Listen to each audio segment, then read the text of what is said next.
Hey guys, and welcome to the Alabama Saltwater Fishing Report presented by Angelo DePaola of the Coastal Connection with eXp Realty, the first podcast to bring you the local inshore, offshore, and onshore fishing report, whether it's good, bad, or ugly. We have a great report lined out for you guys, but first, let's hear who's making the show possible this week. This week's Alabama Saltwater Fishing Report is brought to you by Great Days Outdoors. Are you looking for that one-of-a-kind Christmas or birthday gift? If so, head on over to greatdaysoutdoors.com and check out the best gifts for outdoorsmen 2021. We've curated a bunch of unique gift ideas to help you find an awesome gift for the outdoorsman on your list. Just head over to greatdaysoutdoors.com/best gifts for outdoorsmen to check it out. And also brought to you by Fishing Chaos, fishing tournaments coming up near you. Mobile Bay Kayak Fishing Association is hosting a free December fish out sponsored in part by Humminbird. Fishing boundaries are from the Navarre Beach Causeway to the east, and the west boundary is the Mississippi River. One lucky winner will win a Helix 9 fish finder valued at over $1,500. There is an undisclosed mystery length. The angler who catches the first speckled trout matching or closest to the mystery length wins the Humminbird Helix 9 fish finder. There are also prizes for first, second, and third place, determined by the aggregate length of 3 speckled trout. Big fish prizes will also be awarded on a weekly basis. Fishing lasts from December 4th to December 31st of 2021. The mystery length will be revealed when the tournament closes. To register, simply download the Fishing Chaos app or go to www.fishingchaos.com and register for a free Fishing Chaos user account. Then go to the Club tab on the left side menu. Find the Mobile Bay Kayak Fishing Association Club and join the club. After joining the club, go to tournaments at the button of the club page and register for the December fish off. All right, guys, welcome back to the Alabama Saltwater Fishing Report. I am your host, Butch Theory, this week, and I am flying solo. We have a great report lined out for you guys this week. We're going to talk to Blakely Ellis over at CCA Alabama. They have an online auction. Last time they had an auction, I picked up a really nice TFO rod and a Daiwa 2500, super lightweight stuff. I'm really excited to try that. Let's go see what Blakely's got going on down in Orange Beach, Alabama. All right, Blakely, welcome back to the show, buddy. How have we been up to? I've been doing good. Did a little traveling between the around Thanksgiving and back in the office now, and trying to wrap up some stuff before the year ends on us. How about you? Same, man. It's just crazy. You and I were just talking about how is it Christmas already? I don't even get what happened. Where did this year go? I'm setting appointments for January of 2022. I'm like, man, how is that correct? Yeah, I know it. I know it, but I thought I was going to be excited when I put up my 2021 annual calendar, but it turned out to be kind of a crappy year too. So 2022 is going to be a good year. Gotta be, bro. Gotta go uphill from 20 and 21 for sure, right? Yep, for sure. Well, what you guys have going on over at CCA Alabama? What's coming up? Well, we've got we're gonna do our last online auction of 2021. We're gonna squeeze this one in before Christmas. It's gonna have a lot of the same stuff you might have seen or similar items, but we had a ton of great feedback from the auction that we did last month. So a lot of those same things, if you missed out on them on the last auction, this is a good chance to come back and take another run at them. We're going to have a lot of, the buy it now items that are going to be available even after the silent auction closes. People can come on to the same site and purchase some last minute Christmas gifts. We've got I got a couple boxes of the Dr. Ship Fish of the Gulf of Mexico book signed by Dr. Ship a couple weeks ago. So those will be some really great gifts. And I think I'm just going to do UPS shipping on those for $30.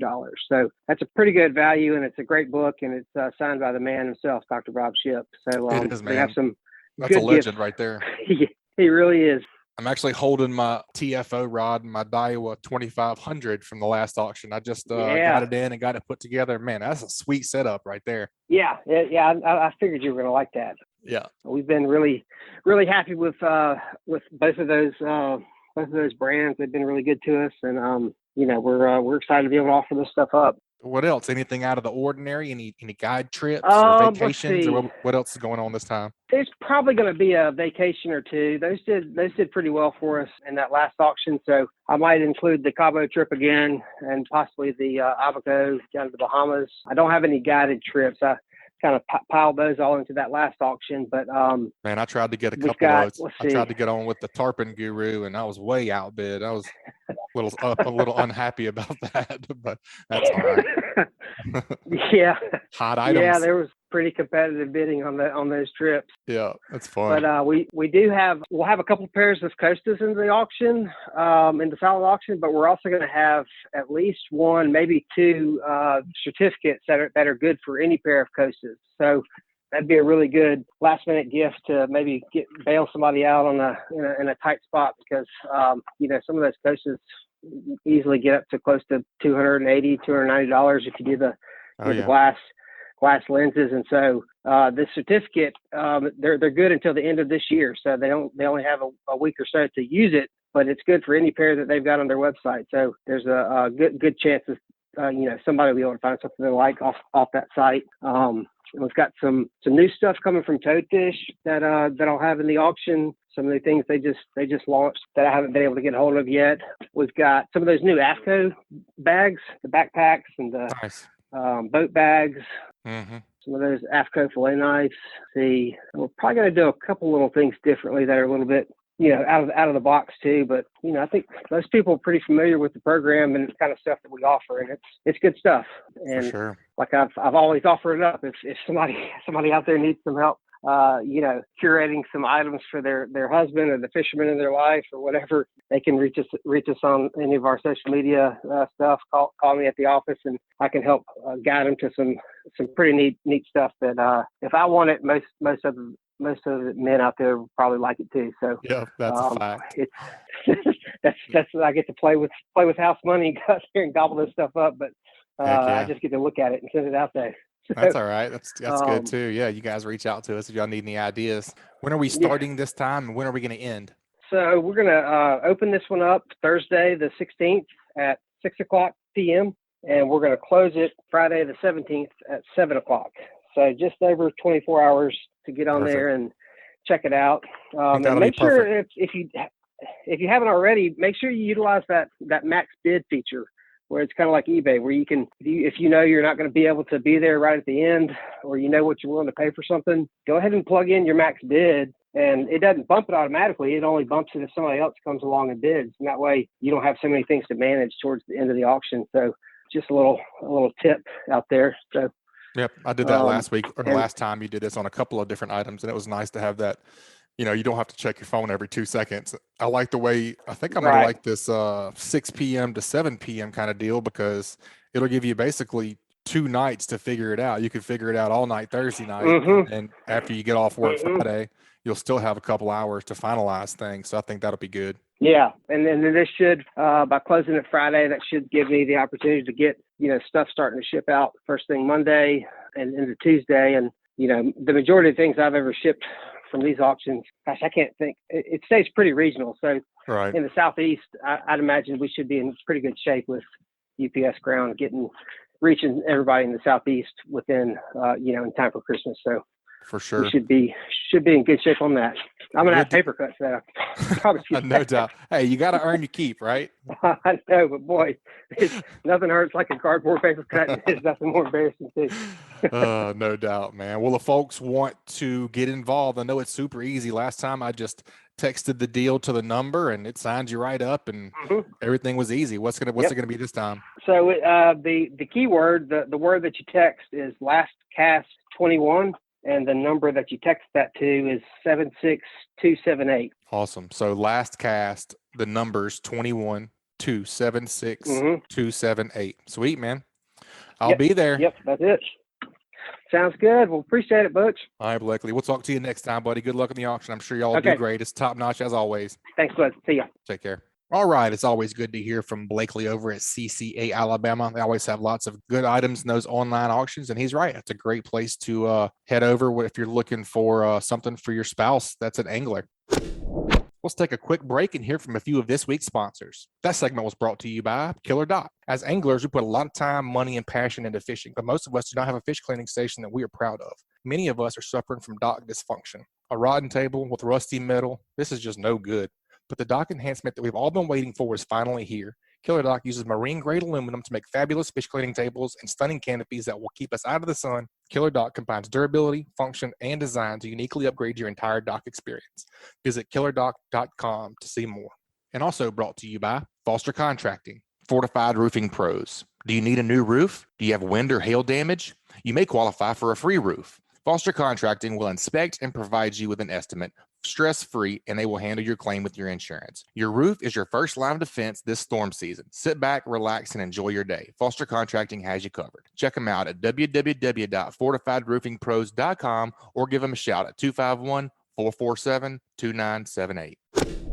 Hey guys, and welcome to another special episode of the Great Days Outdoors Podcast Network. I'm your host, Joe Baya, here with my co-host, Butch Theory, this week. Butch, what's going on, Butch? Oh, man, just sitting here with a beautiful day in South Alabama. How about yourself? Speaking, beautiful days are something that are about to get harder to come by, I would say. Yeah.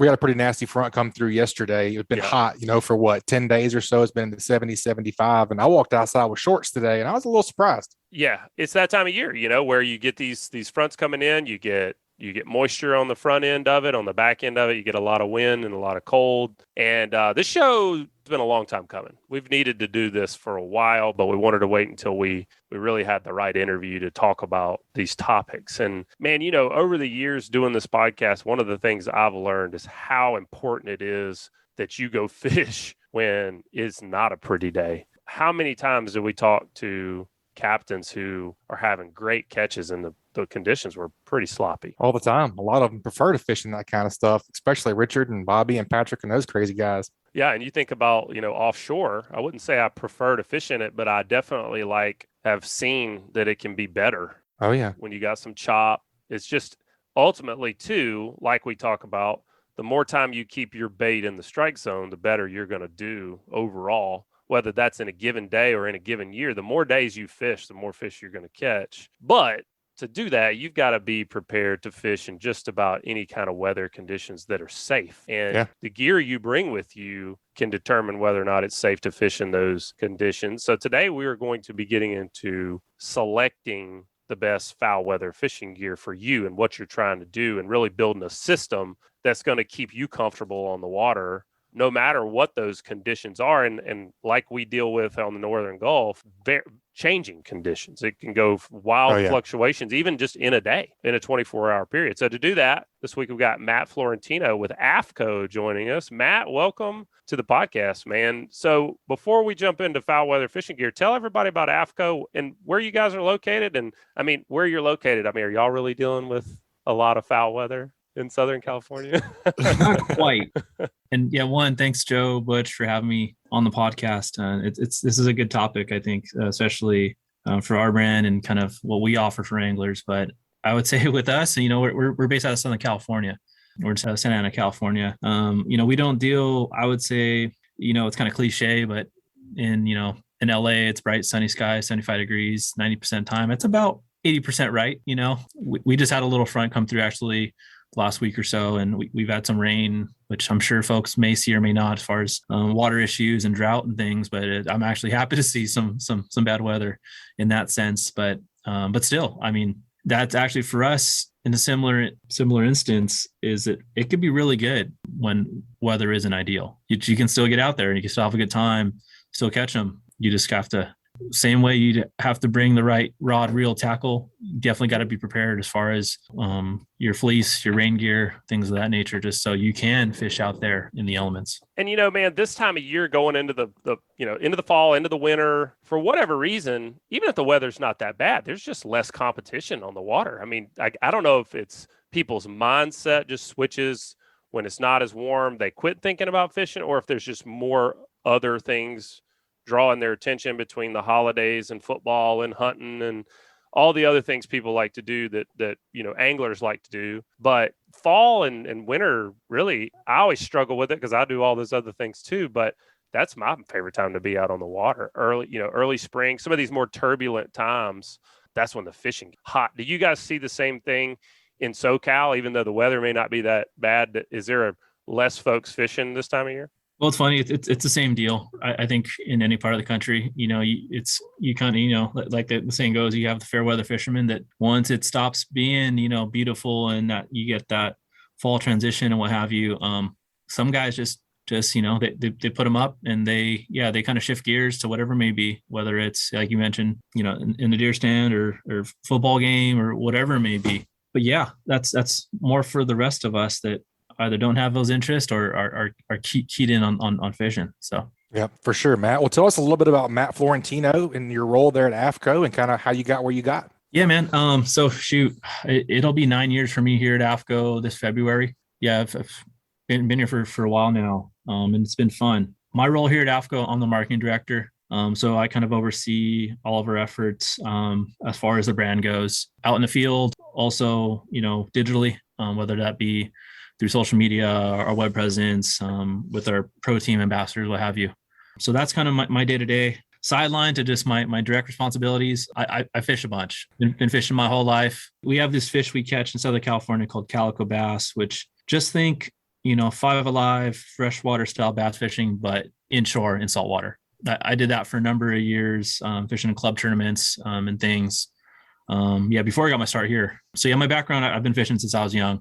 I worked in retail and e-commerce. That's where my background really is in e-commerce and digital. But I've always spent a lot of time on the water. I've always been a fishy guy. Thanks to my dad, kind of grew up on the water in many ways. He's a full-time guide. He still fishes a bunch. He's on our pro team, what have you. So nice. That's awesome.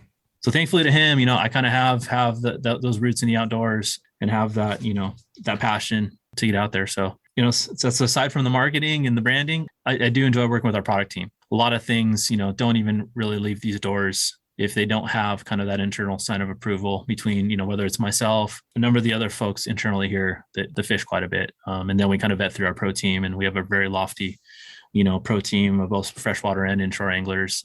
We carry this any fish, any water tagline because really we try to facilitate, make gear that works for anybody, whether they're up in the Midwest, up in, the West Coast, Southern California, Southeast, the Gulf, the Northeast, what have you. We really pride ourselves and strive to make gear that works for everybody. At the end of the day, we're all outdoors, we're all fishing. We all have similar, we call them problems as far as solving problems for anglers, whether that's keeping the sun off you, staying dry, staying warm, or staying cool and comfortable when it's, high humidity and blazing in July. And if you're in the Southeast of the Gulf, we make a little something for everybody.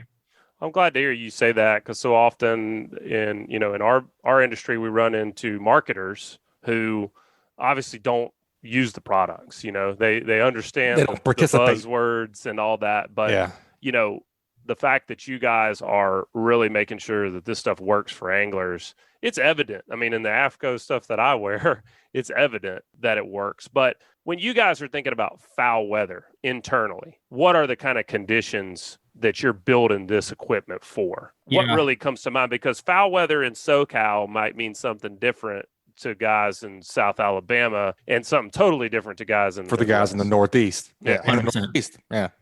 And we do take that approach. We kind of think of all of the core regions or core segments of our business, really, who's using our gear and where, and making sure that is kind of that element where we do need to kind of think of a little bit of everybody. And we do make adjustments periodically with our styles, but like some of our styles, say like our Barricade suit, our Barricade Elite suit, I'd say are really geared towards the guys in the Southeast or the Gulf, or it could be West Coast or Northeast spring, summertime.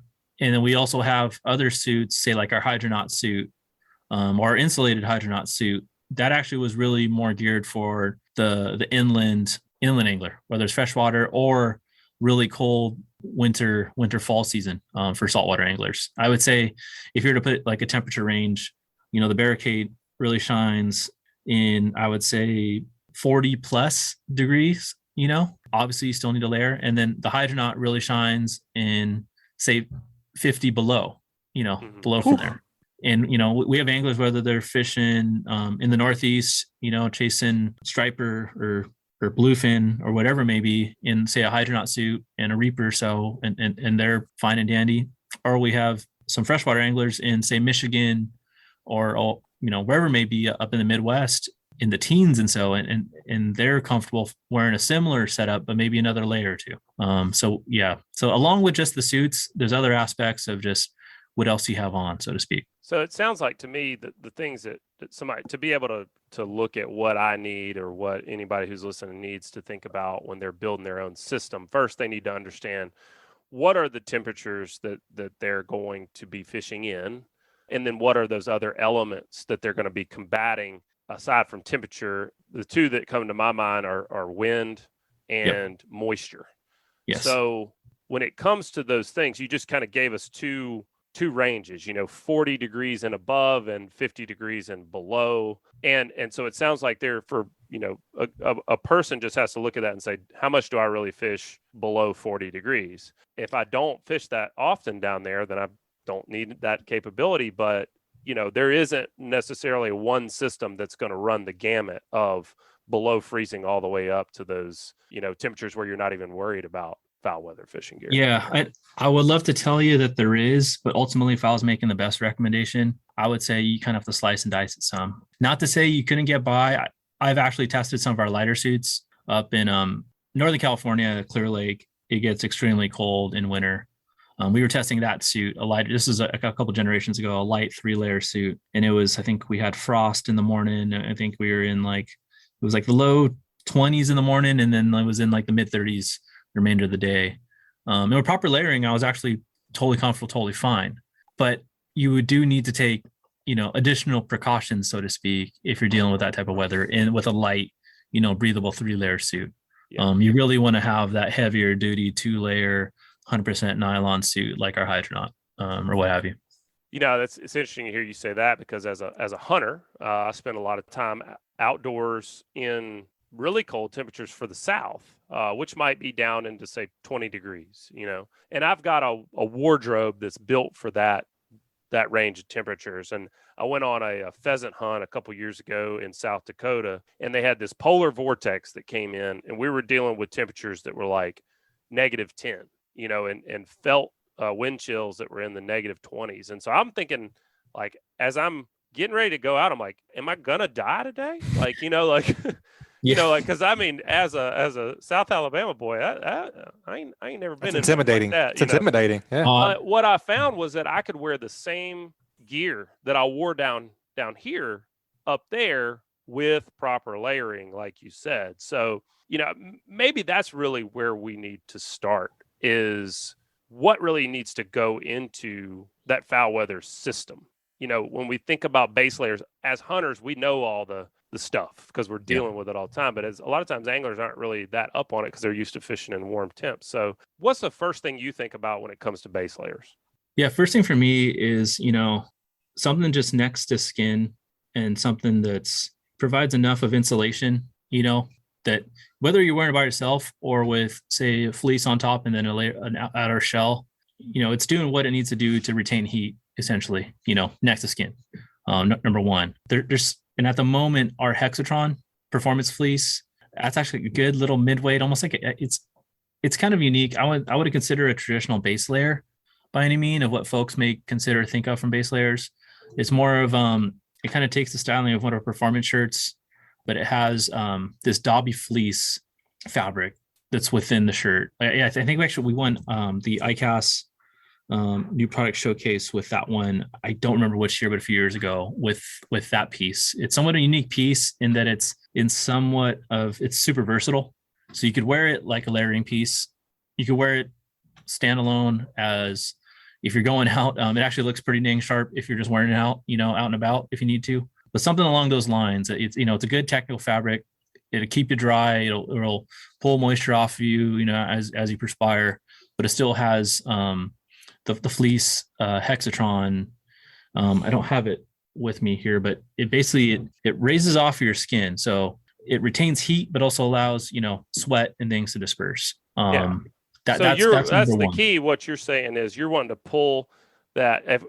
We've all had that situation. Most likely, if you've been in cold weather where you wore too much clothing, you got sweaty, and then you get cold because the moisture is what is actually getting cold. So the first step is wearing some type of a base layer that's actually going to pull moisture off your body and allow it to evaporate. And that could be, I've just always heard stay away from cotton. I mean, like 100%. I wear a lot of merino wool, I wear a lot of wool, poly blends and things like that, that the goal is the same, is to pull that moisture off the body. That would be step number one. So from there, we're going to step up to a mid layer you need to think about. So what are your go-tos for a mid layer? What do you look for? Just kind of take me through the range as far as temperatures go if we're talking about cold. But then also don't forget about that moisture aspect. We may have spray, we may have a light rain shower where we don't have our waterproof outer layer on. What do we need to think about in that regard? 100%. And the nice thing with AFTCO is we have a lot of options at that level. So depending on the temperature you're dealing with, and I'll kind of keep things, say, in the range of which I consider, cool, cold, so to speak, is say that, 30s to 40s. I think that's about, for most anglers, that level of comfort or discomfort that may keep guys off the water or may get guys on the water if they kind of agree. Plan accordingly. So in that sense, and if I had to say my Hextron as my first layer, my secondary, gosh, it's a toss up. So we have a lot of good options in our fleece range. Probably the number one and the most popular that we have at the moment is our Reaper hoodie. It's a Reaper fleece hoodie. If you don't already know, it's been super popular over the last few years. It's basically built, we kind of took some inspiration from, as anglers, we all kind of have that favorite hoodie. We all wore hoodies at some point. It's kind of part of the uniform, it's part of the wardrobe, but there's always kind of been a lack for a really good technical fleece hoodie. So I'm actually wearing one at the moment. I basically live in these things. So it kind of has a look of a regular hoodie, but it's made from this really nice micro fleece fabric that's extremely, extremely warm. It's always kind of hard to explain to guys until they actually see or touch or feel the hoodie of just how soft and how warm it really is. I'm very biased, but all the reviews on our website, you can see of, how what performs in the field. It's extremely warm. It's extremely sharp too, if you just wear it by itself, which is nice with all things we make. But I would say that would be number one. It's probably the most recommended, layering mid-weight, fleece piece. Another good option is some of our quarter zip options. Our ripcord soft shell jacket, that's a really good one. That one is unique in that it's a layered construction. So there's actually, it's windproof, it's water resistant, and also has a similar micro fleece layer throughout the whole jacket. That's a great one. If somebody doesn't want a hood and they just want a nice quarter zip to kind of layer underneath, a shell jacket. Along with ripcord, we have, for somebody looking for something insulated, our pufferfish 300 jacket. It's a nice, I would say relatively lightweight, but insulated jacket. It's a really sharp. It was kind of on trend the past few years of like a down puff jacket. I would say it's somewhat of I like calling like a deconstructed version of that. The product team was able to find this insulated fill that's relatively lightweight, but still keeps you really warm.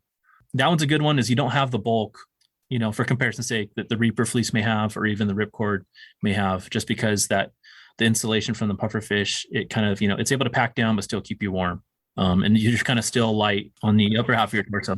I'm glad you brought up that layered construction. You mentioned water resistant. I want to take a side venture here and talk about the differences between water resistant and waterproof. Yeah, that's a great point. I mean, like, I personally have some rain shells that I've worn that, in a light shower, I was fine, didn't get wet. But then I've had days where it was a deluge and constant rain and I got soaked. So why did that happen? I mean, what's the difference in rain, water resistance and waterproofness? Yes, that's actually a great topic because there's a lot of confusion, I would say, and there's a lot of technical jargon out there as far as the ripcord I mentioned, for example, that quarter zip ripcord jacket, that's a 3-layer 6K water resistant. It's called a soft shell jacket, essentially. It's not a hard shell per se. It's a soft shell, so it has some face to it, some form of wind resistance, water resistance. But at 6K, and like I would say, just to kind of compare things, that would be, we don't even really call a 6K or an 8K piece waterproof per se. That would be referred to as water resistant. And that's really, just to be brutally honest, that's a good piece that'll keep you dry if you're dealing with some light rain or some light spray, but not for, say, a prolonged period. It's great if you're out, there's a quick squall that comes through, and it should be able to beat off and keep you relatively dry, for a short period of time. But I would say to be truly waterproof, and, when you're seeing guys, dealing with heavy rainstorms or whenever extreme foul weather conditions where, it's 3 to 5 foot blowing 15, 20 short interval, we fish out of center console boats primarily. I know a lot of guys do in that part of the country as well. There's no hiding from spray over. You're getting wet. You're getting wet. Yeah. Or, you got to come prepared. And that's where you really need something, at that 20K minimum range to truly stay dry. And that's when you get into some of our other, which we consider our traditional outerwear suits, our barricades, our hydronauts, or a barricade elite, or what have you, or our anhydrous suit. Those all start at 20K and they go from 20 to 30, and they vary from there. But those are all, traditionally it's 100% nylon or some form or variation of a nylon predominant fabric. It's all 100% seam sealed from within the jacket. And then there is some form or fashion of a DDR coating, likely a YKK, AquaGuard zipper, or some other means just to keep water out, through and through. If you're getting, and believe me, I know it's like you're getting buckets over the head. They're coming from an angle. They're coming from the side. They're coming front. They're coming from back. So that's really where you need, a true bib and a true jacket. And I recommend boots too. We don't make boots, but you definitely need some form of rubber rain boot, whether that's an Extra Tough or some other manufacturer out there, to truly stay, to dry out there. I'm glad you brought up bibs, number one. And also I was just thinking, like, man, I think I'd rather just be wet than have like that slow trickle that's on the back of your neck, like going down your back, and you're kind of like, just like, get it over with. Just get it over with. Right. Yeah. But bibs, man, I think that's one of the most overlooked things is why bibs over pants? Yeah. Bibs over pants is essentially, and the nice thing with bibs is, depending on the conditions, you can even get away without, a jacket. Even you have that protection from rain or whatever it may be, from the chest all the way down. More often than not, you're getting hit on that upper torso. So if it's not bad, if you're dealing with spray or just like that 3 to 5 coming over the side at some level, or maybe it's a little more manageable and it's not as bad, you can likely get by with a pair of our bibs. And I would recommend, actually, the real popular kit as of late is one of our bibs, where it's a barricade or a hydronaut, and then our Reaper windproof jacket or pullover. That's one where, like we weren't comfortable slapping that waterproof tag on it, so to speak, but that jacket is very capable of dealing with some decent weather. And it's kind of that blend of, I would say it has more face to it as far as keeping water out, but also has the Hextron fleece within there that keeps you pretty dang warm as well. So a lot of guys have actually been running that Reaper windproof underneath a set of our bibs and staying relatively warm and dry so long as the weather permits. And then if it gets really snotty bad out there, that's when you throw your jacket over. Then you got the best of both worlds. If you have that nice fleece underneath, it's actually nice and windproof. You may get a little clammy, to be totally honest, just the way that jacket packs and works, of just, keeping things out. It doesn't breathe as well as, say, our the Reaper hoodie may, the regular Reaper hoodie, or that Ripcord may, but you'll stay pretty darn dry and very warm. Talking about bibs, it's so dang wet down here all the time. I mean, even in the summer, Joe. I mean, think about when you walk outside, the boat's wet, your truck's wet, everything is wet before you even get on the water. So I think the best part about those bibs is you don't have to worry about getting your jeans soaked. If you wear picking whatever, up a cooler, throwing it in the back of the truck, anything, you're loading up, you just over the slide side on the boat. Yeah, everything. I mean, and you're spraying off the boat usually in the morning. There's ice on the deck sometimes. Everything is wet. So with those bibs, you just keep that aspect of it out. Man, and talking about the bibs a little bit more. When I go fishing, I like to have somebody else driving the boat. I kind of like sit in the back in the transom area. If you've ever sat down in the transom and caught some spray over the side and you got rain pants on, you feel a little cold on the back, lower back, and you get a little water kind of trickling in through there. Those bibs in that all together. Yep. Bibs are a must for foul weather. 100%. I gotta be. Yeah. I even noticed that on our website, for example. It's a good little heat check. Like our barricade came out recently, and we're low on units on bibs because we're selling a few more bibs and jackets. But most guys actually kind of similarly, bibs are a staple. Yeah, your bibs never come off. If it's exactly. Your jacket will come on and off. Bibs almost never come off.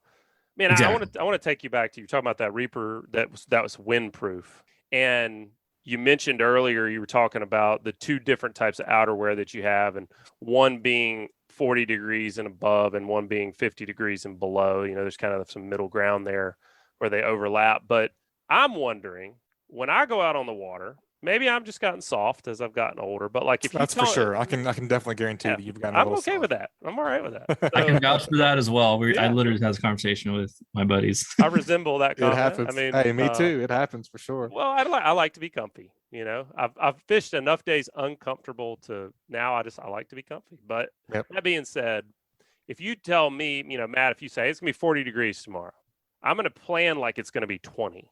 Yeah. That's personally how I act. Because to me, I'm just always colder on the water. Number one, why is that? Why are the felt temperatures worse? And then how does that correspond to those temperature ranges you gave us earlier? Like if you're like me and if you say 40 means 20, do I need to go for the hydronaut, you know, or am I going to be good with the barricade if it's actually 40 degrees? Yeah. I would say as far as that there, and what I tell, and you're kind of spot on in that regard as far as planning for conditions, you know, like if especially being outside and outdoors, if weather calls for, say 40 degrees or so, whatever it may be, you know, you can bet with wind and with just spray and just being out there, you know, it's going to feel a lot cooler than the weatherman may be prescribing. And so definitely plan accordingly, you know, in that regard. Another thing too, which I think I mentioned to you guys before the call, is just, especially when you start getting into really, really cold temperatures. And I mean, like if it's say in the 30s or it could be the 20s or what have you, really anything, I feel like once you get below 40, there's an element of safety involved. If you are soaking wet out there and you're out offshore or whatever it may be, and it's not going to get any better, you know, things like hypothermia, there's a lot of things that can happen. So if you just kind of prevent, I guess is probably the better word, prevent yourself from even, you know, getting to that point, again, you're just going to be out there longer. You're going to be out there comfortable. You're going to be out there dry, warm, and hopefully catching them, you know, better than sitting on the couch or whatever it may be. Like Joe was saying, like staying in the strike zone. Once you get cold to a point, once you've been exposed to a point to where you're miserable, it's over with. It's done. Yeah. It's over with. It's not going to be that enjoyable. I've always said too, like if let's say I'm hunting and it's 20 degrees, I can get behind a tree, right, you know, and shield myself from the wind somewhat, or I can position myself in an area where before I even go out, I'm like, okay, the wind's gonna be out of the north. I can get down here, and most of that, I'm gonna be shielded from most of that wind. Not gonna be dealing with at least the wind chill. When you're on the water, man, there is no shielding, especially if you're on a center console boat. There's no shielding yourself from the wind. No. If you're running around here like some of these guys do, a lot of times the wind chill is whatever 50 miles per hour is, you know, because that's what you're running. You know, your boat's running 50 miles per hour. What's the wind chill on that? So that adds a lot to it. And once you get cold, it's hard to get. It's not like you can just walk back inside and jump in front of the fireplace or the heater.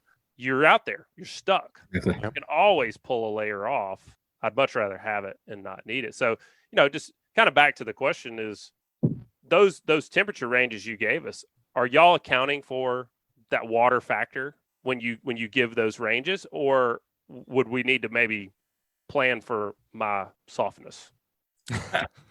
I'd say as far as the recommendations go, I would say I was accounting for that at some level, you know, like I think you kind of have that between 40 to 50 is where you can make, you know, as a consumer, they can make a decision as far as like how much time or how much, you know, they, again, depending on, you know, what they prefer to fish, they may spend more time, say spring or summer, and they want something that's better, you know, suited, and they'll kind of plan accordingly in that regard. Or, you know, there's some anglers too, where, you know, just like fishing and changing with seasons, as far as like lures and presentations go, you kind of have your cold weather gear and you know, use that part of the year and then shift over to your spring gear or what have you. Everybody wants a bay boat that they can run 60 miles offshore in 4-foot seas, you know, and they just and usually of water. Right. Yeah. And still draft 6 inches of water.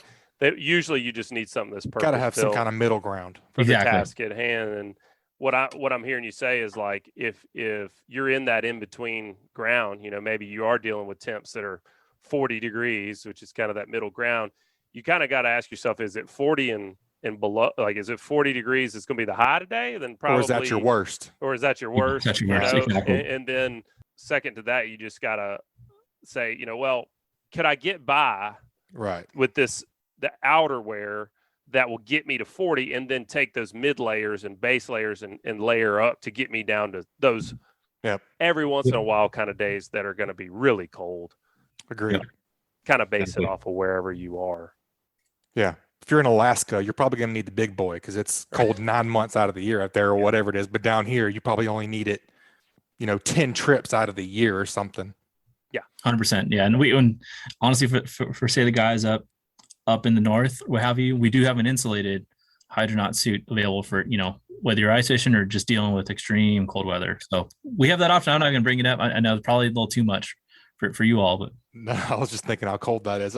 Those ice fishing guys are crazy. They are nuts. Yeah, they can have it. Yeah. So, I'm thinking about that. Actually, I was thinking about right before we started recording the show, I was thinking about the first rain slicker suit I ever had. And, I had this slicker suit, it's cheap thing, but it was waterproof now. I mean, you're not going to get wet under this thing.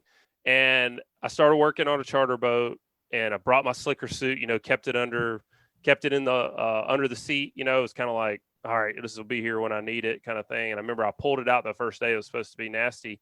And all the zippers were corroded and I couldn't zip it up. So it was useless. So, you guys, when I think AFTCO, I think saltwater, but you guys do a ton on the freshwater side too. Is there any thought that goes into the construction of this stuff when you're dealing with marine environment? Yeah, it's kind of funny you mention that. For that exact purpose, we're very well aware of that. If you take a look at any of our jackets or suits, you won't see any, for the most part, most of them they'll believe they're nylon, style like YKK or some other variation of those zippers to alleviate any of the corrosion. Yeah, I'm very familiar with that. I literally actually had a tackle bag a week ago where I went to go zip it up and it was totally frozen, just due in part to the the teeth on that zipper were metal teeth and just didn't mix well. But yeah, so we do factor in. There's a lot of things that go into the design and construction of our gear, but yeah, elements of corrosion, whether it's zippers, gear toggles, whether it's like say cinches for your hood, other things like say throwing a cast net. We try to make things as streamlined as possible to alleviate any catch points. Say if a guy's throwing a cast net or what have you. I thought you were trying to make it look good, but it actually has a reason. There's a reason why you want this stuff to be. You got to look good too, though. We do got to look good, but two has to work, has to be functional. So that's direct feedback from our pro team. That's what I was just about to say. You can tell that's when it's made for anglers by anglers. Exactly. Even like I know today, the guys that wear our original fishing shorts or MO1s that we were talking about a little bit before the call. I know some of our guides, they have apologized for cutting off the buttons on their shorts because it's just one thing that, that catches periodically. That's one thing we won't change with the shorts just because of the nature of the way those were built, but we're very well aware of that. But we've created other versions or other products to help address or alleviate any of those issues. I think we've covered it pretty well. It boils down to having a good base layer, having a good mid layer, having a good outer layer. What that means to you is going to be very dependent on the type of climate you're in, what kind of conditions you're willing to go out in, and what kind of conditions you face on a regular basis. Thought you did a good job of discussing that. Tell me a little bit about this pro staff and how y'all get feedback from anglers, to make these decisions on how you produce these products. And tell us about the 10% pledge. Yeah, that's cool. So on the pro staff side, we have anglers all around the country. We have folks literally on coast to coast, inland, coastal, up north, what have you. And thankfully with having that team and our team that manages the pro team, our sales force, really everybody is encouraged. Really, like we honestly want to hear more negative feedback than positive feedback.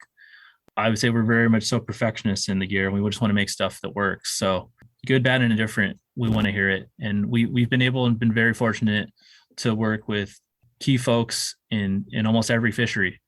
No matter where that is, whether that's say Miami or up in Massachusetts or down up in the Gulf in Alabama or, Texas, Louisiana, what have you. We have some really good people on our pro staff that are one or both. They're varying levels of influence, whether they're charter boat captains, weekend anglers, they could be, tournament anglers, all in the water, very regularly. So you're getting a little bit of everything from everybody, from every aspect of climates and country, you know what I mean? From exactly good mix of contribution. Good mix of everything. And we, and with that, say any fish, any water, as far as that tagline goes, we really try to make gear that can work for everybody. And if we don't have one piece that may work for one part of the country, we likely have another piece that we can, honestly recommend over another, due in part, to what they face as far as weather, climate, what have you, seasonal changes. So we've been very fortunate to work with some really good folks in around the country at all sorts of levels, and very much so part of the AFTCO family. And then as far as our 10% pledge goes, that's something that's been going on for a long time. Ever since the Shed family got the AFTCO brand in 73, that was something the Milt Shed made sure they did every year.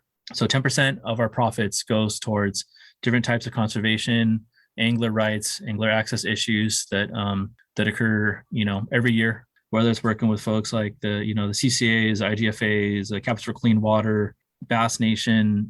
We work with groups up in the Great Lakes that they tag walleye. We kind of have, along with just the contributions, monetarily with the 10% pledge, we also do spend a lot of hours and time volunteering or working with those groups hand to hand, really just to make a difference. And that's one thing I'm personally proud of, coming working here, especially for the amount of time working here, of just seeing, all the things that the Shed family and the AFTCO brand as a whole, is really working to make a difference on. And there's things that happen in, in Washington, eliminating gill nets, or there's all sorts of issues and things across the board that some folks have a bigger impact if it's in around your neck of the woods or others. But the nice thing, and the thing makes me happy, I'll come to work every day, is along with making good gear that say that works for me as an angler, is we're really working to make a difference, to make an impact, one for me selfishly as an angler, and for my buddies, and also for, say, my kids, that we have something to look forward to going forward. So it's something that we pride ourselves in. It's something that's very much so, a part of who the brand is and who we are. It's very cool, awesome. Man. Joe and I talk a lot about leave it better than you found it. We both have small kids, and man, if you can just do a little bit every single aren't time. That small. I mean, they're young, but they're large. They're pretty large. Right. But anyway. But you know what I meant. So we just try and, I think that's a great thing. I mean, every little bit helps, and definitely appreciate you guys doing the 10% pledge. It's always good to see people to give back. Yeah, 100%. We're proud of that, and something that, if anything, won't be doing any less of it. We actually got plans to do more. So. Yeah, you've got local issues, but they're everywhere across the country. Yeah. Everywhere I've fished, they've all got their species or their challenges that they're facing. Sure. It's cool to see you guys are giving back, because we're all a community together. We pride ourselves in the same thing here. And our listeners, we're all part of a community. We're all sharing the resources that we're going out there and fishing for.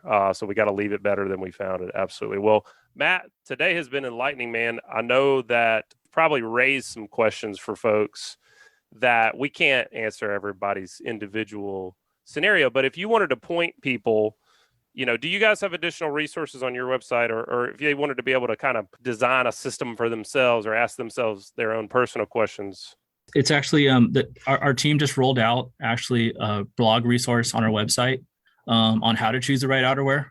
We're actually working on a whole subset of content on our website just to help support customers in making these type of decisions. So if you go on AFTCO.com, you go to our blog, there's actually a link to how to choose the right outerwear.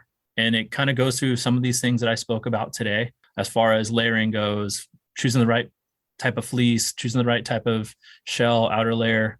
Yeah, it really goes in depth with all those type of aspects of like what actually keeps you warm, what keeps you waterproof, and with some recommendations of different types of gear, kind of some of the things that I touched on today, but also some additional things for other parts of the country. So that's a great resource. I would start there. And then if anybody has any direct questions, our customer service team is awesome. We have a live chat on the website that they're always willing to help, or if you send an email or reach out directly, they'd be happy if somebody needed some additional help, choosing the right parts and pieces, no matter where they are in the country, to get the right gear. Very cool. Well, Matt, it's been a pleasure, man. And the next time we got a technical fishing gear question, we know where to come. We appreciate you joining us, sharing your knowledge, and hope you have a Merry Christmas. Joe, Butch, thank you guys. Butch, it is so cool. Like I was talking about earlier with that South Dakota pheasant trip, it was so freaking cold, man. I mean, like I was literally concerned for my welfare, kind of cold, like genuinely. And I had the right equipment to be comfortable. We shot pheasants. We had a great time. I was chilly, but I did not die, obviously. It's so cool to be out in those elements and actually be comfortable enough. You feel like you're winning. For sure. Yeah, you're just kind of giving Mother Nature the finger, It's kind of like bring it on kind of deal. Yeah. I mean, the technology is Lieutenant Dan there. style. Yeah, exactly. Exactly, Lieutenant Dan style. I mean, the technology is there. If you've ever had a semi or full-on miserable trip, I mean, this is an investment, really. I mean, it's expensive. How many times do you hear people say that? Oh, it's too expensive. Man, if you've had that I don't want one to spend trip, that much because I don't use it that much. Or I mean, my thing is like, what do you spend on a tank of fuel for your boat? What do you spend on your boat? And you're telling that me one like reel, like one rod and reel. Like you're in for a penny, in for a pound, and I want to be able to go. Like that's my thing is when I get I can't go fishing every single day. Agreed. So when I get the chance to go, right, if it's raining, reasonable to be out there, I want to go. Right, you got to go. And this is the difference between being able to go and being miserable and then not going anymore because you got your butt kicked. For sure. I mean, if you don't like winter fishing at all, then this probably isn't for you. And you should probably just save some for the rest of us because it's great. This is the best time of year to be fishing, in my opinion. Yeah, well, but man, I tell you, you can have a miserable day out there in the spring and the fall. Oh, it doesn't have to be. A lot of times, man, it's those days where it's 55 cloud cover and a 15 knot wind, and you're just unprepared. You just get cut off guard. Exactly. Yes, and I like the idea of having a system that's modular. You kind of build it from the ground up, and you've got what you need to just shed a layer or add a layer, and you're good to go. Depending on how you feel in those conditions, because like we said earlier, it's hard to just know, oh, it's 40 degrees. I need this shirt or this pants or this. Like, it's better to just have a system that you can kind of go based on what you're dealing with that day. And every person's going to be different too. Sure. I mean, I'm obviously a lot tougher than you. So. Right. I probably don't need any of this stuff. I could probably just go in my skivvies. Really. Right. Moccasins. I'm an Indian outlaw. Right. I mean, my wife would probably wear everything on the AFTCO website and still be cold. Right. And I'll be in my underwear, like fishing. Right. So we're just all just different, She'd be latched onto you trying to warm up her toes. Exactly. All right, man, let's get out of here. Well, that was another awesome segment, and it was brought to you by Fish Bites. Are you tired of stinking baits? Fish Bites don't stink or leave a stink on hands and everything else. They don't require bait buckets or ice to stay fresh while you fish. Fish Bites can withstand numbers of bait stealers for many, many minutes. Won't come off the hook during a hard cast or in rough waters. Check out the full line of scented saltwater and freshwater baits and tackle at fishbites.com. And also brought to you by Photonis Defense. Photonis Defense is proud to offer the PD Pro line of night vision systems. The PD Pro series is the world's smallest and lightest night vision goggles built around the Photonis 16mm filmless 4G image intensifier tubes and their hybrid filmless 18mm image intensifier tubes. The ultra-light, ultra-compact night vision systems deliver cleanest image, best resolution, smallest, most transparent halo, and best overall performance and function of any night vision system available. The PD Pro line consists of the PD Pro M 16mm monocular, the PD Pro B 16mm binocular, and the PD Pro Q panoramic night vision system. Photonis Defense, masters of darkness. All right, folks, let's head on down to Mobile Bay, Mississippi Sound, see what the Marshal of Mississippi Sound's up to, Captain Bobby Abruscato. Welcome back to the show, Cap. How we doing today? I'm good, man. Thanks for having me on. It just cracks me up when you say that Marshal of Mississippi Sound. You guys came up with that, and I cannot tell you how many people call me that now. I love it. It actually is. Yeah, there's the Marshal. I get emails about a trip. How's the Marshal doing? Oh, yeah, the Marshal. That's right. I love it, man. This weather's crazy. Crazy, man. Dude, it is crazy. I mean, it's Christmas time. Dude, I'm telling you, we're fishing in shorts. I mean, it's like, but if you wait a couple of days, you'll be back in your gear. So when I leave now, I mean, I never take anything out of my truck. I leave in the morning and I got shorts and maybe a sweatshirt at dark, when I'm getting loaded up. But I got full thermals and beanies and gloves because in about 3 days it's going to get cold again, So I don't know. It's crazy, man. The weather, it's, the water temperature, I haven't kept up with it too much in the last few days. I'm getting tired of keeping up with it, but right. I think it was last week I left on a Monday or a Sunday morning or a Monday morning or something, and there was ice on the deck of the boat. And 2 days later, we were fishing in shorts again, you know, and it's the water temperature went from 55 or 56 to 67 in less than a week's time. That's 10 degrees.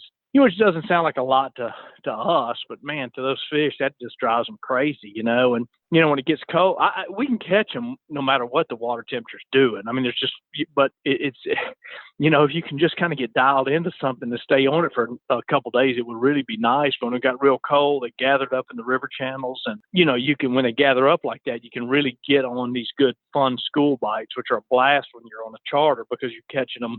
You know, somebody's catching a fish every cast, but when it warms back up, they spread out again. They don't leave; they just spread out a little bit, and it goes to more of like a, you know, a cast here, a cast there, fish here, fish there, and that sort of thing. You know, so it's you know, and it kind of keeps you scratching your head. But I've been doing it long enough to know that that's what's going to happen. You know, and I was talking to some commercial fishermen at the dock when I got in today, and the number of mullet that are still in the rivers is blowing their minds. They just can't believe that the mullet that are in the rivers right now are still in the rivers. They're going like, man, it's just, you know, it's got to get cold to get these mullet to get out of here. I said, well, good luck, brother, because it ain't getting cold anytime soon, you know. So, sure don't look like and it, even when does it it? does, no, it doesn't. And even when it gets cold, like I said, it doesn't stay cold, you know. And so Yeah, it's I hard don't know. to, That's the hard challenge. to establish a pattern whenever there's no pattern to be had. It is.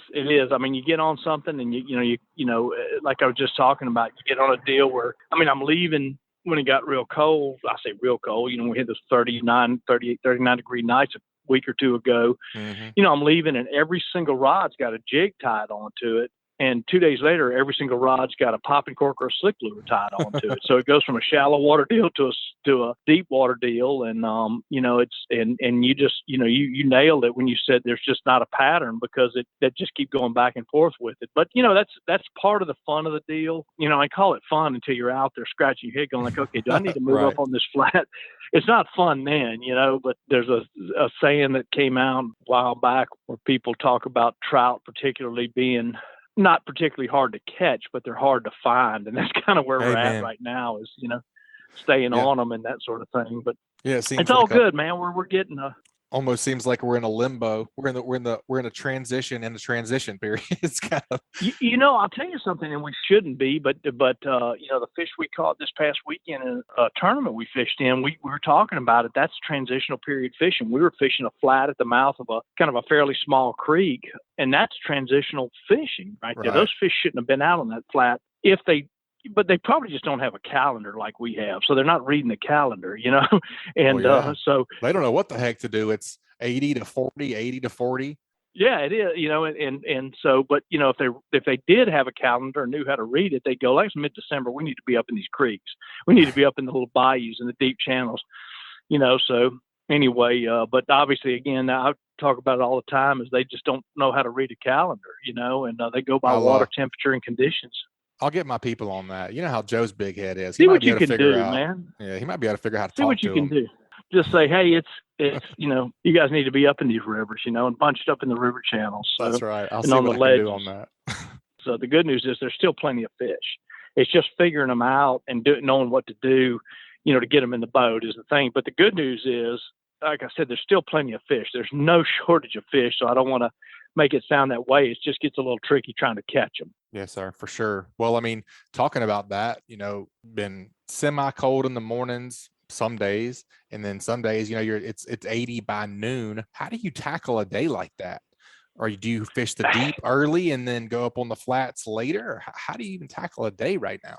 I kind of leave it to the fish. I go where I kind of think they might be, and then kind of leave it up to them. And they kind of tell you what they want, you know, and where they're going to be and what they're reacting to and that sort of thing. And I play a lot of the conditions too. If I get a real calm day, I'm going to, you know, maybe want to target a little bit more of the deeper ledges and maybe even the river channels a little bit. Whereas if I get a windy day with some cloud cover, you know, or something like that, I may try and move up on, you know, on some flats, get out of the river channels. But I just kind of play the weather this time of year. You know, you get 2 good nights of cold weather and they react well to it. Like I said, a couple weeks ago when we had some cold weather, they fell off into the river channels. And man, we just had bonanza fishing. When you could do that, they gather up so much, it really makes it a lot easier, But, again, I kind of leave it up to the fish. We leave it in the morning and like you just said, we're, maybe have a sweatshirt, maybe a pair of wind pants on, but by, 8 or 9 o'clock, you're all out of that. Clothes are piled all over the boat and stuff like that, and you're fishing. And, it just kind of depends on what the fish want to do. And, the other thing is too, and I think we talked about this when we went on the air, but before we went on the air, there's still a lot of bait in these rivers. That should be long gone. And that's going to really, if and when they do get out, that bait gets out of here with both the shrimp and the mullet, that's going to improve things too, because you're going to find fish being a lot less picky about what they're eating, True. That always happens. I mean, that's every year when the mullet leave, and the shrimp should have long since been gone. We still got a lot of shrimp I say a lot. We got shrimp in the rivers that should have long since been gone. But once that gets out of here, that's going to improve some things too. And again, that's going to take some, several days or several nights of really cold weather for that to happen. So, when we get that, that's going to happen. But in the meantime, it's going to be one of these kind of deals like we've been talking about, to where it's just going to be, getting out there and figuring it out and, doing what you have to do to catch the fish. I mean, we were saying a month ago, last time that you were on, or 3 weeks ago, last time you were on, that we needed some cold weather so the fish would act right. Yep. And we get, we get a snap of it, but it just doesn't last long. It gets cold and then it warms right back up. So, and that's what it's going to take. But unfortunately, we don't have a whole lot of control over that. We got to do what we got to do, so. Yep. No doubt. Well, I've been fishing a little bit, so I know there's some fish around. If I can catch a few, they're thick.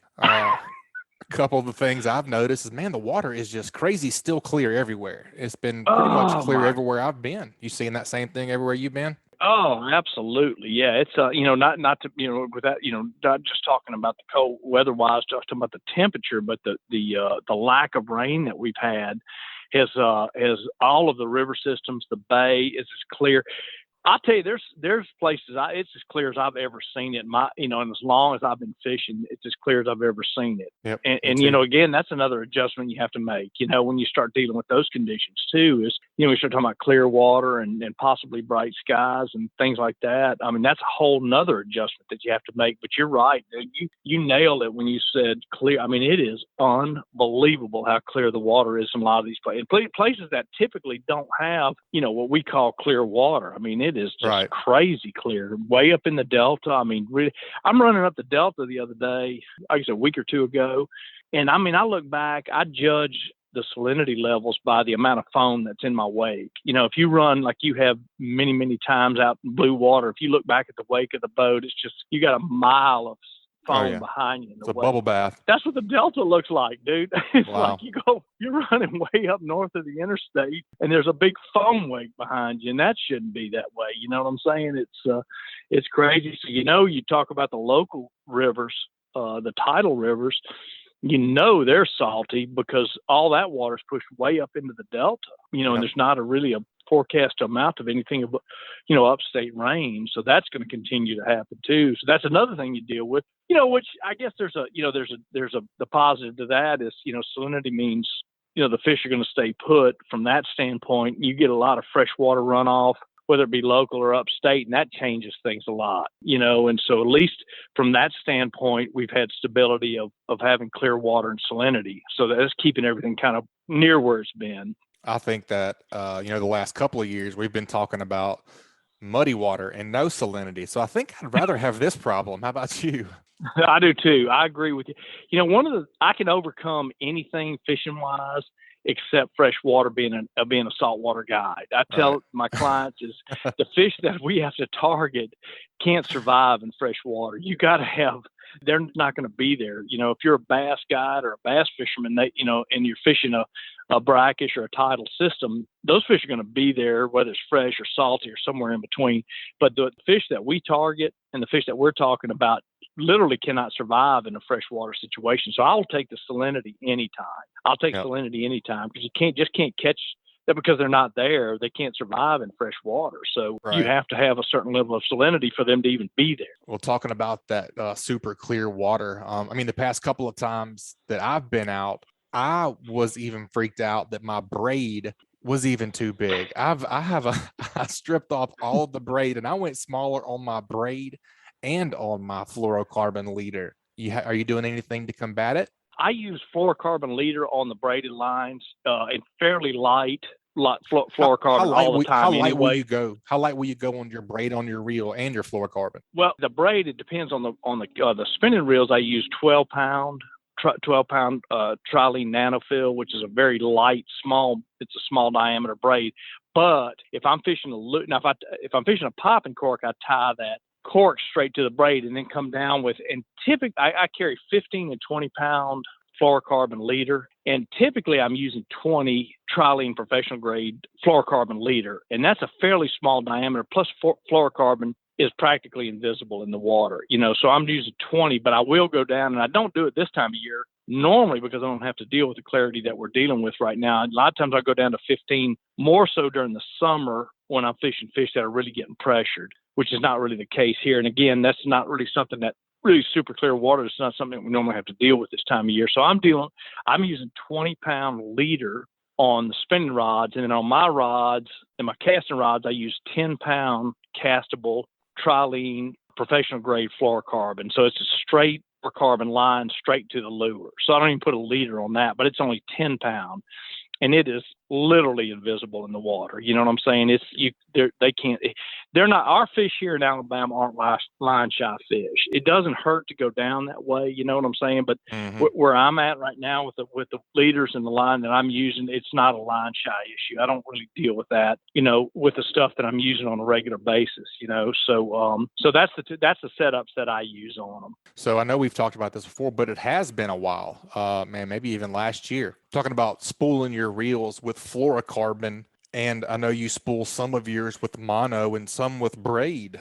When, what, where, and why? Kind of walk us through that for the folks that haven't ever heard that. I think that's very beneficial. Well, let's just start with, the full reel having fluorocarbon on it, which are just my casting reels. And I use fluorocarbon castable line on anything that sinks, which is just about everything this time of year that I'm using, which is the jigs, the slick lures. I use castable fluorocarbon because it sinks.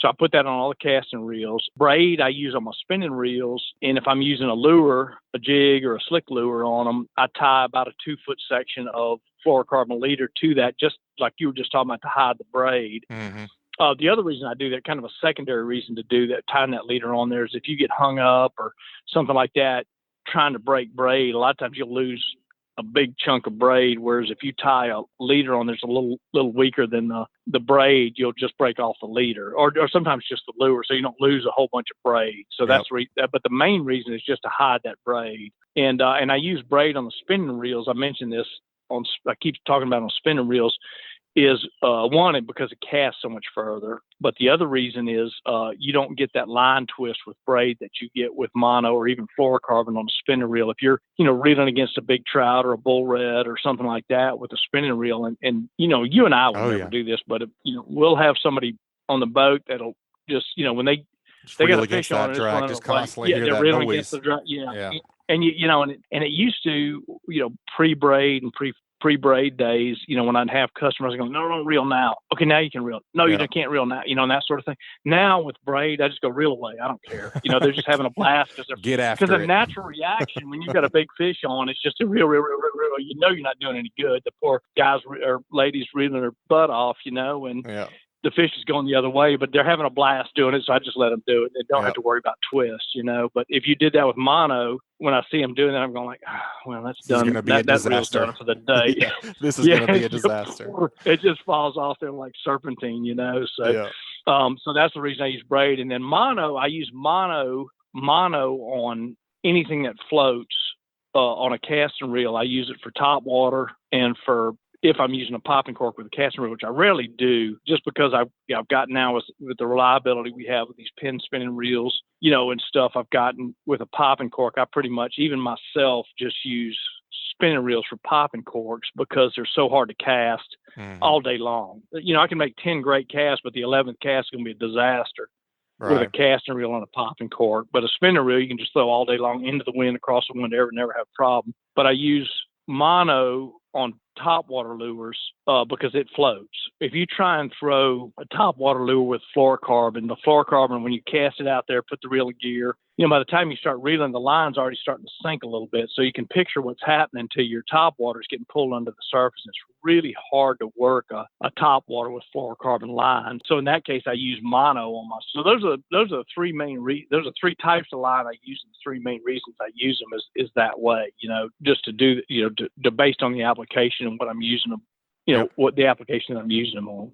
Yep, that's great. That's a perfect explanation I was looking for. I think that's a great thing to be reminded of. I need it as well. It's easy to, it's easy to just get in your groove of throwing braid on everything. And I'm really bad about it. But if you're getting serious about it, those are little nuances that you need to know to go to the next level. That's right. And, when I was talking about the fluorocarbon and braid too, is, I caution people about just going out and filling every single reel up with fluorocarbon or braid, because if you've done it, you know what I'm talking about. It's expensive. And there's just applications where mono would just work fine, but there are applications if you want to go to that next level to where you make that adjustment on that line, it's going to help you out fishing. So, if you have 6 reels that you're carrying with you, on a fishing trip, it's silly to go ahead and fill them all up with one or the other. What I do, even when I'm fishing by myself, I'll have a couple this way, a couple this way, and a couple this way. So I got, 1 or 2 for each application.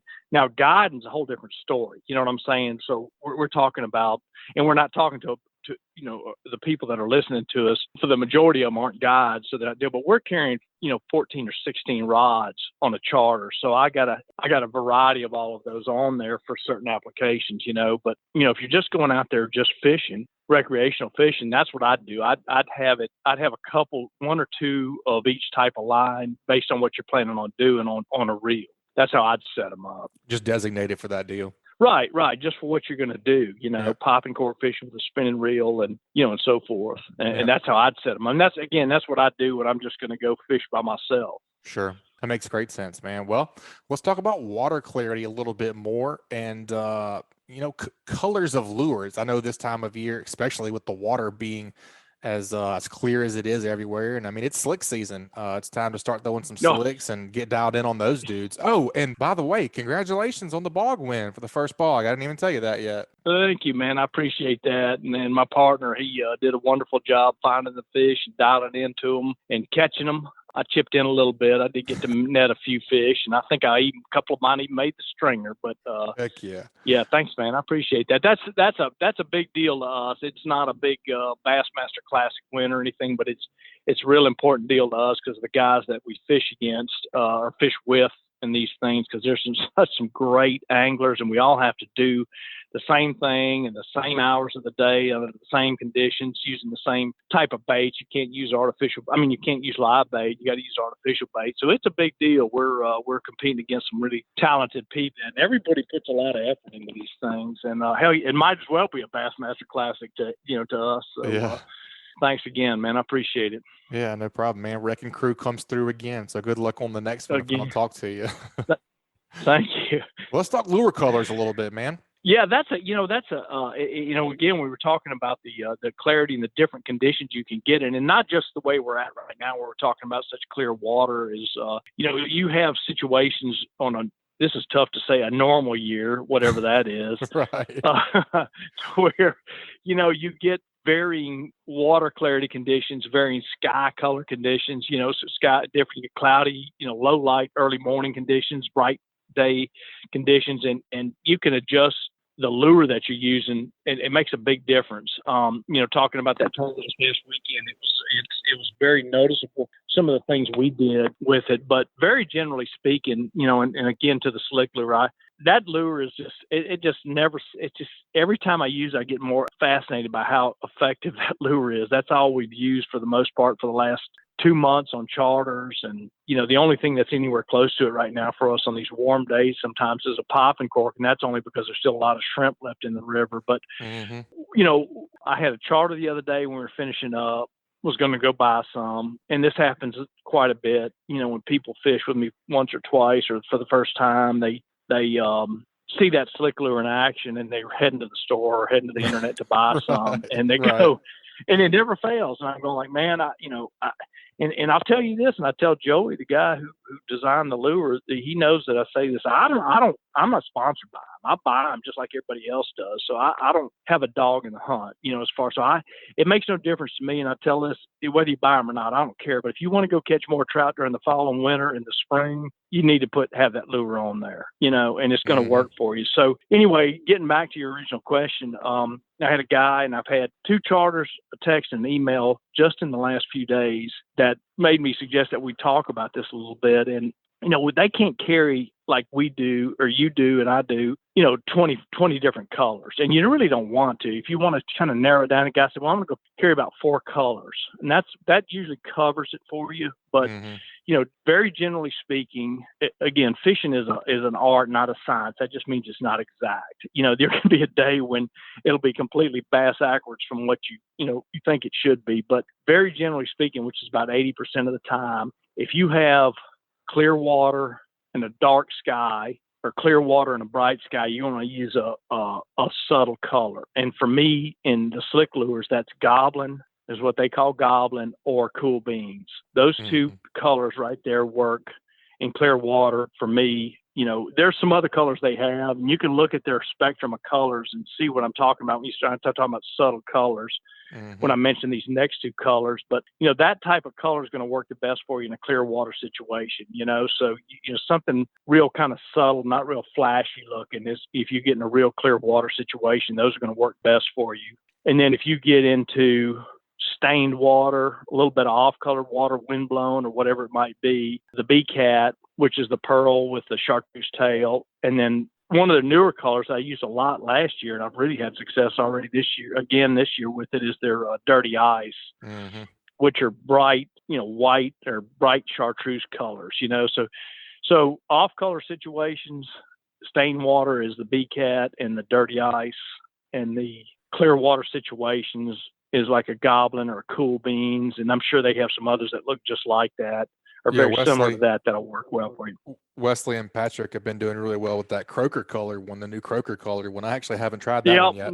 I know it, and I like that one too. And then, and I'm thinking to myself, all of the other different colors that, I'm thinking to myself, well, this, you could also mention, you said that the croaker color too, or the Bayou blue would fit into what I would consider kind of a subtle color, those type of colors there. So if you looked at them, you just like you just said right there, some of those not flashy colors are going to be your clear water selections, clear water, low light or bright sky. Those are going to be your selections right there. Whereas the other ones, you can tell when you hold them in your hands, you can see, because the ones that I mentioned, the off color water, if you look at me like, I've never seen a pearl colored mullet, or I've never seen a bright chartreuse colored mullet, but you got to have that light reflection off those bright colors for the fish to pick up on it.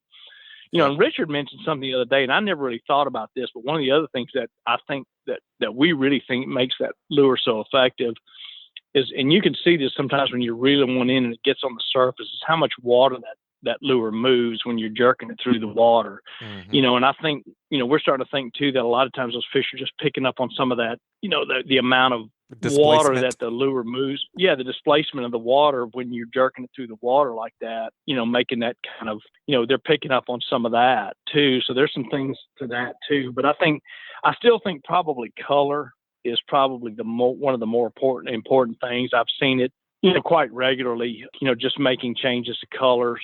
The other day when we fished that tournament, for example, we started out early in the morning in some clear water with really low light conditions, and we're throwing that goblin color and getting it done. And as the sun came up, we switched over to the cool beans, and one of us was throwing one and one was throwing the other, and the number of bites we were getting, which we always talk about, just got bit. So we start keeping up with the number of bites we're getting. You can feel them going over to that color. So, if you just pay attention to that, and that's a cool thing, the functionality of that lure is, if you had to change a mirror lure, a rattle trap or something like that, you got to cut it off and retie a new lure. On that one right there, we just throw a couple up on the dash, bodies up on the dash, and you snatch one off, screw the other one on, and you're back, in no time, you're back up there fishing, Like a NASCAR pit stop. Real cool. Yeah, that's exactly right, man. It's a quick two-tire stop. Done. Yeah, that's it. And you're back up there fishing, So tell you another thing too that I talking about that, we were using top waters or trying to use top waters the other day in one of the rivers. And it was, I guess, a little storm or something come through the night before. And you know what I'm talking about because you live on the water there. You know, you get one of those storms that comes through, or heck, even people cleaning up the yard and they're blowing leaves and pine straw out into the river, and you start trying to throw a top water or a crankbait or whatever you throw. Oh, you can't work it. There's just no way to work it. As soon as you cast it, you pop it 2 times and you know you're grassed up. You got to reel back in. You can throw that slick lure in a jungle and it'll pull through there. So that's another good thing about that lure from a functional standpoint is you get into that situation. And it happens a lot in these rivers, you know, where you get debris, you know, in forms of vegetation like that, you know, leaves and pine straw and stuff. That lure is still going to work right through all of that stuff. Whereas a lure with a bunch of treble hooks on it, you ain't got a prayer with that, you know. Yep. So that's another kind of cool thing about that. Oh man, I've crushed some big largemouth bass on that goblin in the same kind of deal. It's weedless, so you can throw it right up on the bank and just bounce it off, and man, they hammer it. I've caught some really nice bass on that one. Yep. And talking about rigging it weedless, by the way, too, that I was giving a tip to a fellow I had with me the other day, and you can tell a lot of times when you get a bite on that lure because the hook will be knocked out of the back of the lure. Mm-hmm. But if you'll take the tip of that lure, and this also helps it when be, you know, even more effective in vegetation, is if you just take the tip of that hook in the back of the lure and just skin it down there to where you can run your finger across the tip of that hook and not get poked, that thing will pull through anything. So, and the other thing that does, that keeps that hook from coming out of there. When that hook comes out of the back of the lure will start coming to the surface, and they won't hit it when you can't catch anything on it when it starts doing that. So, if you get one, particularly if you've caught a few fish on one, it starts to get a little worn. Just take that tip of that lure and kind of bend the lure a little bit, and you just shove the tip of the hook up into the lure, and that'll make it more weedless. But the other thing is that'll keep that lure positioned so it sinks instead of jumping to the surface. Yep, it'll keep you in the strike zone longer. Makes sense. Right, exactly. I love it, man. That's a great report, Captain Bobby. Always enjoy hearing from you. If folks want to get up with you and book a trip, what's the best way to get in contact with you? A-Team Fishing is our website. ateamfishing.com is our website. You can also get us at Facebook at A-Team Fishing and on Instagram at A-Team Fishing if you're into those sort of things, which I was explaining that I was going to be, whether I liked it or not. So anyway, they're up there, and you can get us at any of those places right there. Awesome, buddy. As mentioned, we always love hearing from you, and we look forward to hearing from you next time, buddy. Take care. If I don't talk to you, have a Merry Christmas. You too, man. Thanks a lot, and thanks for having me on. All right, folks, that wraps up another great segment. Y'all take a minute to check out a few more of this week's sponsors. That segment was brought to you by the Hunting Exchange. In this day and age, we all know it is a struggle to sell hunting equipment on a large social media platform, and that's where the Hunting Exchange steps in. Hunting Exchange is an app for iOS and Android that gives you a one-stop shop to buy and sell your hunting gear. Whether you're looking to sell your bow, broadheads, technical apparel, stands, saddles, or anything in between, this secure platform allows you to buy and sell gear with confidence. As a buyer, each dollar you spend is insured by PayPal, and as a seller, there are no hidden charges like other platforms, and listing items is also free. Gone are the days of having listings removed from Facebook and worrying about being banned and removed from groups for wanting to sell something as simple as your bow or knives. So head on over to the App Store or Google Play and experience a new hassle-free way to buy and sell hunting gear by downloading the Hunting Exchange app today. And also brought to you by Sam's Bait and Tackle. Sam's Stop and Shop is your one-stop shop located at 27122 Canal Road in Orange Beach, Alabama. Sam's has a little bit of everything, including a deli, inshore, offshore, and surf fishing tackle. They also have bait, clothing, groceries, name brand sunglasses, and so much more. Sam's also has tackle experts and podcast contributors Chris Veche and Dusty Hayes on hand to answer any questions you may have about any type of local fishing and can also repair your rods and reels if necessary. Stop by and shop or call them at 251-981-4245 today. All right, ladies and gentlemen, you know we cannot get out of here today without doing What Did You Learn?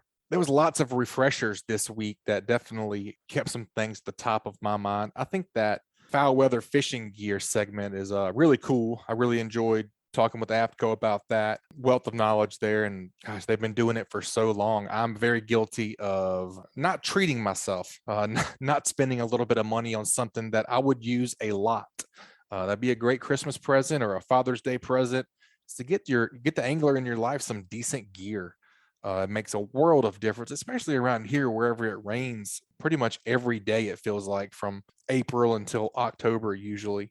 Becomes even more handy in the winter whenever you need to stay warm and dry and warm for that matter. Really enjoyed Captain Bobby's recap. I hope that wasn't too redundant for you guys. Him talking about how the monofilament is way better for the top water application because it doesn't sink.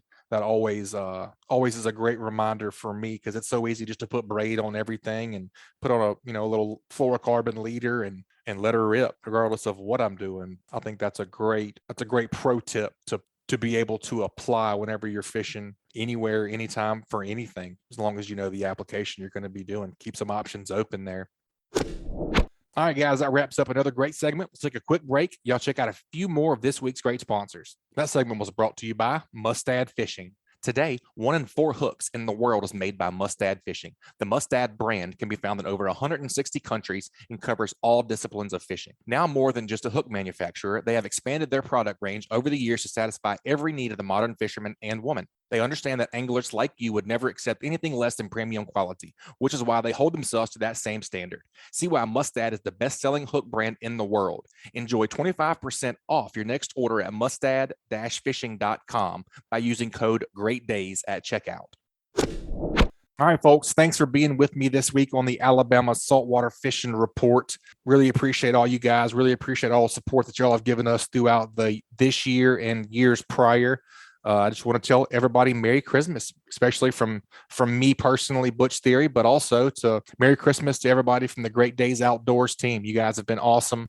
If you need a last minute Christmas gift, go greatdaysoutdoors.com and get a magazine subscription. It's cheap and it's a great publication. We look forward to hearing from you guys always. So shoot us an email at alabama@bestfishingreport.com if you have any tips, pointers. We are very open to constructive criticism. Just give us a shout. We always enjoy hearing from all of our listeners. And Merry Christmas. You guys have a happy new year, and we'll talk to y'all next year. Keep whacking them.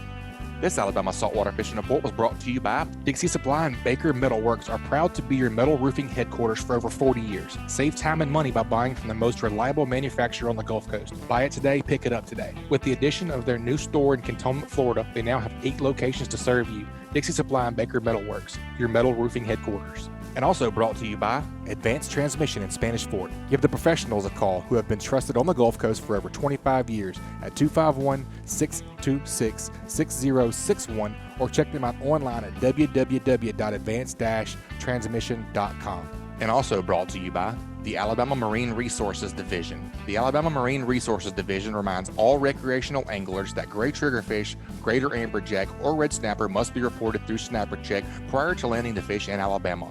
For more information about Snapper Check, please visit outdooralabama.com. This week's Alabama Saltwater Fishing Report brought to you by me, Angelo DePaola, The Coastal Connection. Find us online at thecoastalconnection.com. And also by MB Ranch King hunting blinds and feeders are built to last right here in the USA. They offer high quality, easy to use corn and protein feeders that can be filled with both feet on the ground. Call Kevin today for more info or a quote at 205-807-2937. MB Ranch King, built in the pursuit of perfection.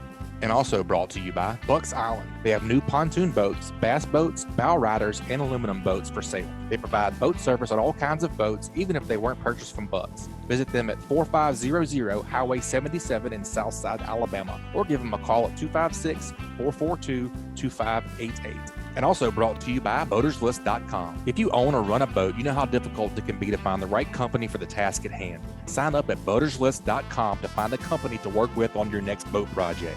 And also brought to you by Test Calibration. Test Calibration is your source for sales and service of diesel turbochargers and fuel injection systems since 1976. Contact them at 800-822-0057 or visit them online at testcalibratindieselandturbo.com.